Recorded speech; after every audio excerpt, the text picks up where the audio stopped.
Hoje a gente vai falar de comunicação. Comunicação entre nós, família, terapias e escola.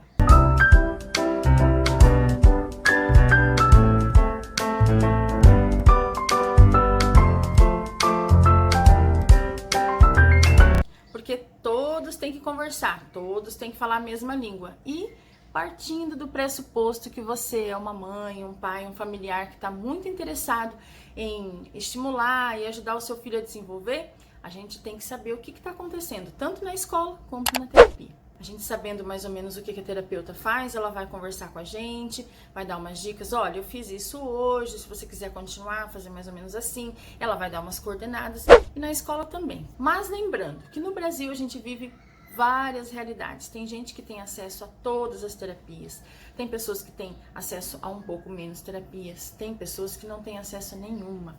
E essas aí, principalmente, tem que caprichar mais ainda na estimulação em casa, né? Que é o meu caso. A gente tem acesso a ótimas terapias, só que só uma vez por semana numa ONG.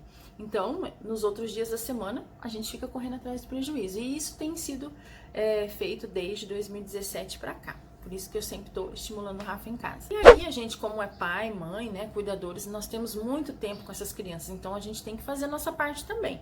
Porque só o terapeuta sozinho não adianta, né? Isso sim, a gente já tá sabendo. Já passamos essa lição, né? Vou contar para vocês aqui sobre o diário escolar que eu desenvolvi para o Rafa lá em 2017. Quem já tá no Instagram há mais tempo que já conhece essa história do diário escolar, desse arquivo que tá aqui dentro, que eu vou disponibilizar para vocês. Já vou explicar como que eu vou fazer. Por quê? O que acontece? Eu não tinha condições de estar todos os dias lá conversando com a professora, né? A gente leva o Rafael sempre, mas não é sempre eu que vou buscar, não é eu sempre que vou levar. E nas terapias também.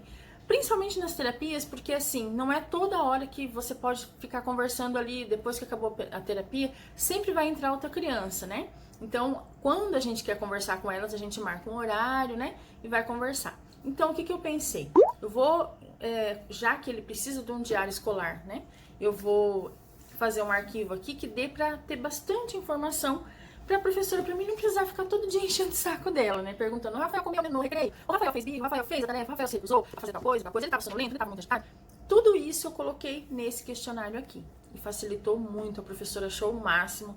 A psicopedagoga achou maravilhoso. E aí elas começaram a adotar para outras mães também. Hoje em dia tem muita criança aqui na minha cidade que usa esse diário escolar aqui, que eu passei para muita gente. Mas a pegada do diário, qual que é assim o principal? Todos os dias a professora está assinalando o que aconteceu durante a aula, né?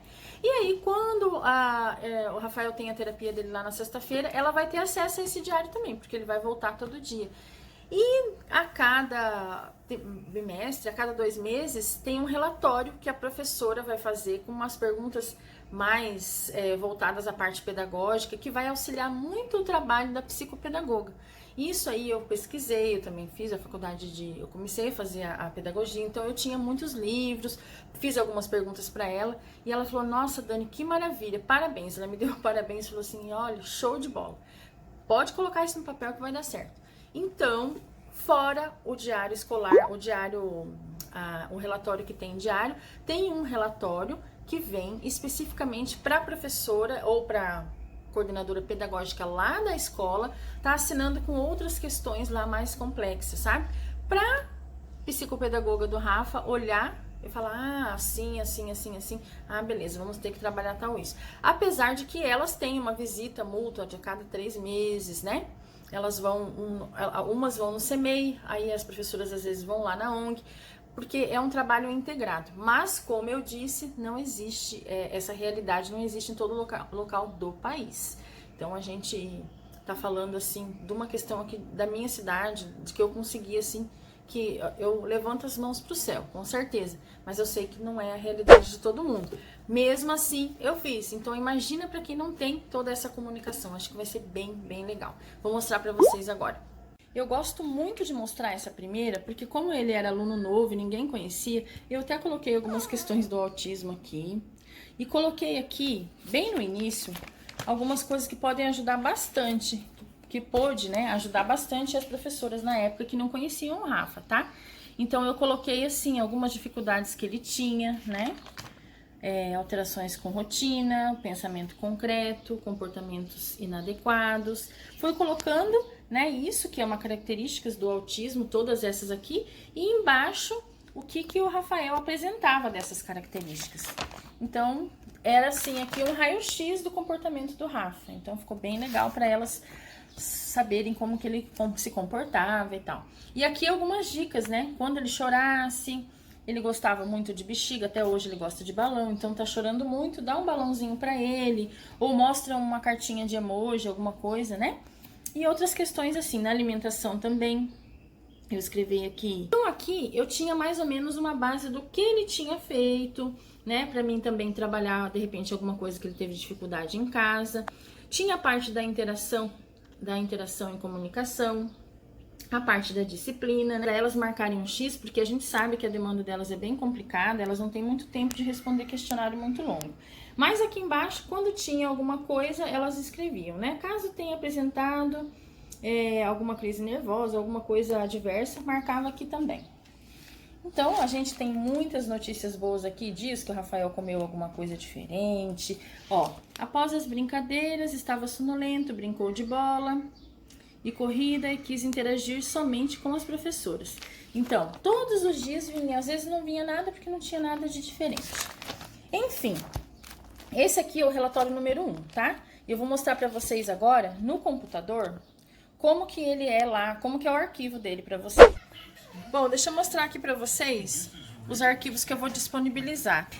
Esse aqui é o primeiro modelo de relatório. Ele é um pouco mais complexo, vamos dizer assim, tem mais informações, ó. Porque fala da aprendizagem, da interação e comunicação, da disciplina, aspectos físicos, né, da criança, e ali a assinatura da professora que preencheu o relatório. Pode ser a professora auxiliar da criança ou a professora da sala de aula. Aqui é um que eu já uso há pouco tempo, esse aqui. Como tem muita informação lá que a gente já superou algumas coisas, então eu adaptei. Esse é o modelo 2. Mas tá tudo junto, tá? E esse aqui é o relatório, ó, relatório de auxílio. Esse aqui interessa a psicopedagoga lá da terapia do Rafa, tá? Lá da ONG. Então aqui fala bem em questões bem pedagógicas, expressão oral, psicomotricidade, cognição e conhecimento como que está, sensorial e ambiental, e aqui a continuação.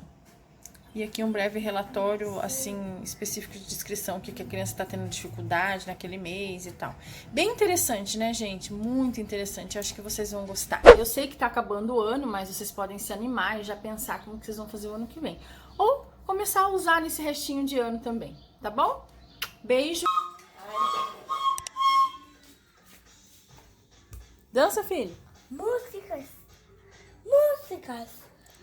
Músicas. Não comemos.